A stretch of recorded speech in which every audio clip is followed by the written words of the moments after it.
جس نے خود کو پہچانا اس نے رب کو پہچانا۔ پھر ہم نے سوال کیا کہ انسان کیا ہے؟ جب تو خود کو نہیں پہچان پائے گا اپنے خدا کو بھی نہیں پہچان سکتا، کیونکہ ہم اپنی غلط تعریف کرتے ہیں۔ تعریف کا مطلب ڈیفینیشن۔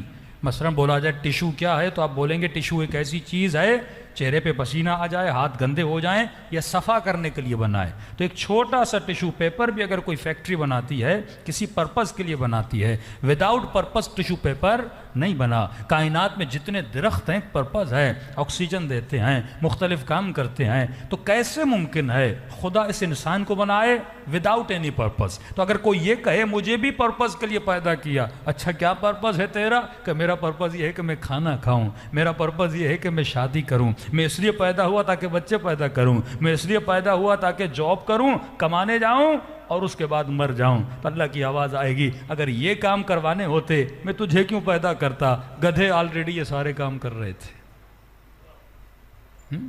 کھانا پینا سونا اٹھنا مرنا یہ آلریڈی سارے حیوانات کام کرتے ہیں۔ اس پرپس کے لیے میں نے تجھے پیدا کیا تھا؟ کیا اس پرپس کے لیے پیدا کیا تھا تو ایک دوسرے کو قتل کریں؟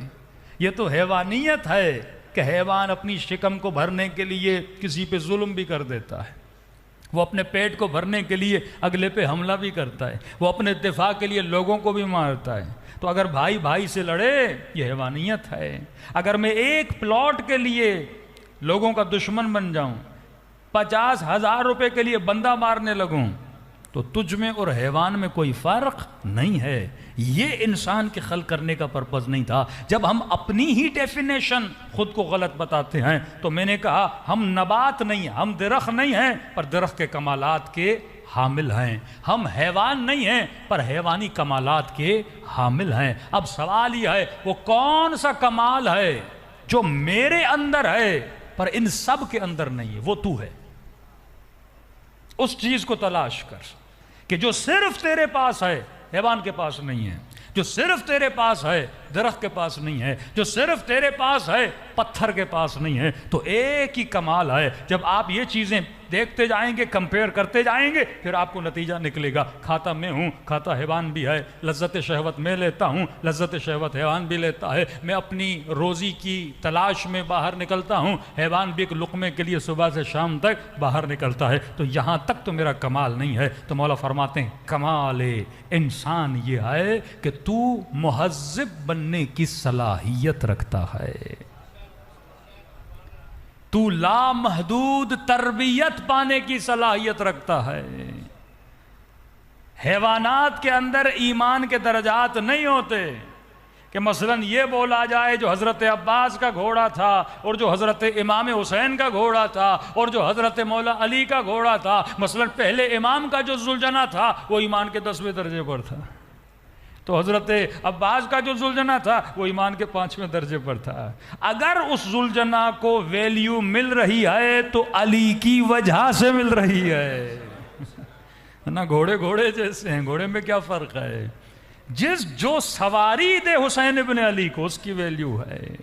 لوہا تو لوہا ہے لیکن ذوالفقار کی ویلیو کیوں ہے؟ کیونکہ یہ علی ابن ابی طالب کے ہاتھوں میں ہے۔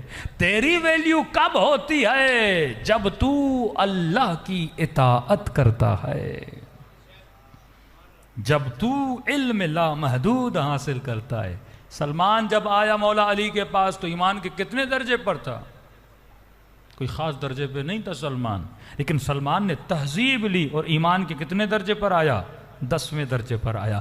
اب جب سوچ آپ کی یہ بن گئی تو آپ کا ایم بنا، آپ کا گول بنا، آپ کا مقصد بنا کہ میں دنیا میں کیوں آیا ہوں۔ وہی حیوانی کام جو تو پہلے کر رہا تھا، لیکن اگر تیرا ہدف نہیں تھا تجھے خدا اجر حیوانی دیتا، لیکن جب تیرا ہدف بن گیا اسی حیوانی کام میں بھی خدا تجھے کیا عطا کرے گا؟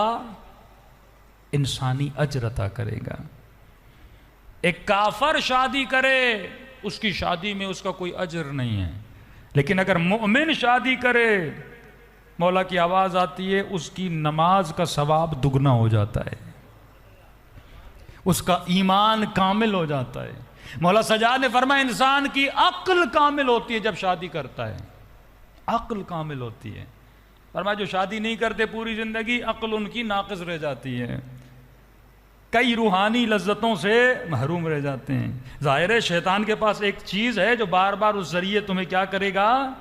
وسوسہ کرے گا، رکاوٹیں تمہاری خدمت میں پیش کرے گا. اس کے بعد تو کیا ہو جائے گا؟ گمراہ ہو جائے گا. تو فرمایا جب تو مسلم بنتا ہے تو تمہاری نگاہ میں اہداف آ جاتے ہیں. یہ پانی کا گلاس ہے، میں ایسے بھی پیوں عام طریقے سے کوئی ثواب نہیں، حیوانیت ہے. لیکن اگر میری نیت بدل جائے تو پانی کا ایک گھونٹ بھی پیوں گا تو مجھے ثواب ملے گا. دیکھیے نیت پہ ثواب بدل جاتا ہے. ایسے پیوں کوئی ثواب نہیں، نیت بدل جائے. مثلا کہوں پانی پی رہا ہوں قربتاً اللہ، نیت کی نا. اب آپ کہیں گے مولانا پانی پینے سے کون سا بندہ اللہ کے قریب ہوتا ہے؟ ہاں، کھانا کھا رہا ہوں قربتاً اللہ، شادی کر رہا ہوں قربتاً اللہ، مجلس حسین میں جا رہا ہوں قربتاً اللہ.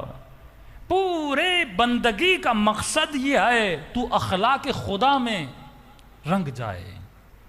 زندگی کا مقصد یہ ہے تو صفات الہی میں رنگ جائے.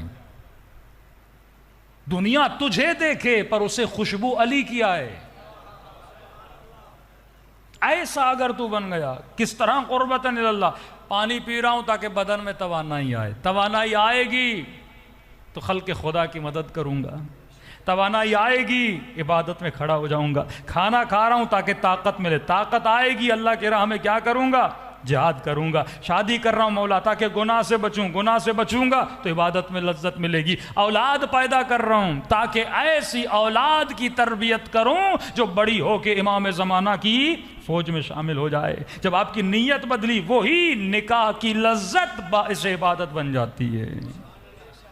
سلمان کا سونا عبادت کیوں ہے؟ کیونکہ سلمان نیت کر کے سوتا تھا کہ سلمان تو نے وضو کیا ہے اور وضو کر کے سو رہا ہے. اب نیت یہ ہے جسم صحیح سالم بنے تاکہ صبح اٹھوں پھر علی کے درس کی کلاس میں جا کر علی سے علم حاصل کر سکوں. وہ نیند کیا ہو جائے گی؟ عبادت ہے. اللہ اپنی عبادت میں بھی بندوں کو سہولت دیتا ہے. یرید بکم اليسر، وہ تیرے لیے آسانیاں چاہتا ہے، وہ تیرے لیے مشکلات نہیں چاہتا. اگر تو ہر چیز کو ٹائم پہ کرے تیری زندگی میں آسانیاں ہیں. بندہ شادی دیر سے کرتا ہے، گناہوں میں پڑتا رہتا ہے، پھر کوستا اللہ کو ہے. اگر تو ہر کام ٹائم پہ کرے، ہر چیز ٹائم پہ کرے، نظم جہاں کا خیال کرے کہ مولا پہلی وصیت امام حسن کو کر رہے ہیں اوصیکم بتقوی اللہ و نظم الامر، میں تجھے وصیت کرتا ہوں میرے لال حسن اللہ کی تقوی اختیار کرو. دوسری نظم لاؤ اپنی زندگی میں. بے نظم حیوان ہوتا ہے، انسان کی وجود میں کیا ہوتا ہے؟ نظم ہوتا ہے. اگر تیری زندگی میں ٹائم ٹیبل نہیں ہے لہٰذا تم کبھی بھی مومن نہیں بن سکتے. اللہ نے نماز کے اوقات کیوں رکھے؟ تاکہ تمہاری زندگی میں کیا آ جائے؟ نظم آ جائے. جیسے یہ نہیں پتا سونے کا ٹائم کون سا ہے، اٹھنے کا ٹائم کون سا ہے، کمانے کا ٹائم کون سا ہے، بچوں کو کون سا ٹائم دینا ہے، بیوی بچوں کو کب گھمانے کے لیے لے کر جانا ہے، اللہ کے دربار میں کب پیش ہونا ہے، یہ کبھی بھی مومن نہیں بن سکتا. پوری زندگی میں علی آدھی رات کو ایک بار ہی سوئے تھے، وہ بھی شب ہجرت کی رات تھی.